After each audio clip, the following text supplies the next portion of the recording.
বইমেলায় এসে তো অনেক ভালো লাগছে।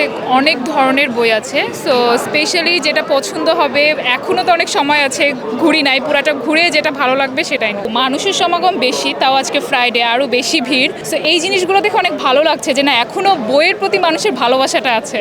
আসলে হচ্ছে বইমেলাটা আমাদেরকে একুশের চেতনা এবং 1971 থেকে বা 1952 থেকে আমাদেরকে প্রতিফলিত করছে এবং 2024-এ এসেও আমরা প্রতিনিয়তই দেখতেছি আমাদের ওই যে ছাত্র আন্দোলন থেকে শুরু করে সব কিছুতে বইমেলা আমাদেরকে অনেকটা অনুপ্রাণিত করছে। সো আমরা বইমেলায় এসে বাংলাদেশের মানুষকে উদ্বুদ্ধ করতে পারবে বইমেলা থেকে। আমি একটি বইয়ে কিনছি, ওটা হচ্ছে পদ্মজা আর হচ্ছে প্যারাডক্সিক্যাল সজিত 2টা কিনছিলাম আর কি। এই দুইটা বইয়ে ক্রয় করা হয়েছিল আর কি আমার। বিশেষ করে এটা জাতীয় বইমেলা তো, যার কারণে একটু ভিড় বেশি, ভালোই লাগতেছে। বইমেলা এসে কেমন লাগছে তোমার?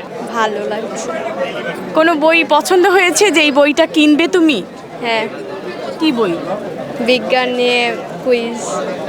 কোন ধরনের বইগুলো তোমার পছন্দের, যে এই ধরনের বইগুলো আমার পড়তে ভালো লাগে? বিজ্ঞান সম্পর্কিত বই। বড় হয়ে কি হওয়ার ইচ্ছা তোমার? ডাক্তার। প্রতি বছরই আসা হয় বইমেলায়? হ্যাঁ, প্রতি বছর না, মাঝে কয়েক বছর পর আবার আসছি। আপনার অনুভূতি জানতে চাচ্ছি যে বইমেলায় এসে আপনার কেমন লাগছে বা জি, অনেক ভালো লাগছে। আর এই বছর আসলাম অনেক দিন পর, তো মানে অনেক বছর গ্যাপের পর আরও ভালো লাগলো কিছু দেখে। আমার মূলত হচ্ছে ইসলামিক বইগুলো খুব ভালো লাগে। তো আমি আজকে একটা কোরআন শরীফ কিনেছি, এখান থেকে কিছু ইসলামিক বই কিনেছি।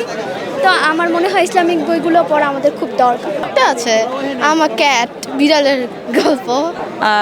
বই পড়তে কেমন লাগে তোমার? ভালো লাগে, কিন্তু বেশি পড়া হয় না বই। কোন ধরনের বই তোমার পছন্দ? ফানি বই।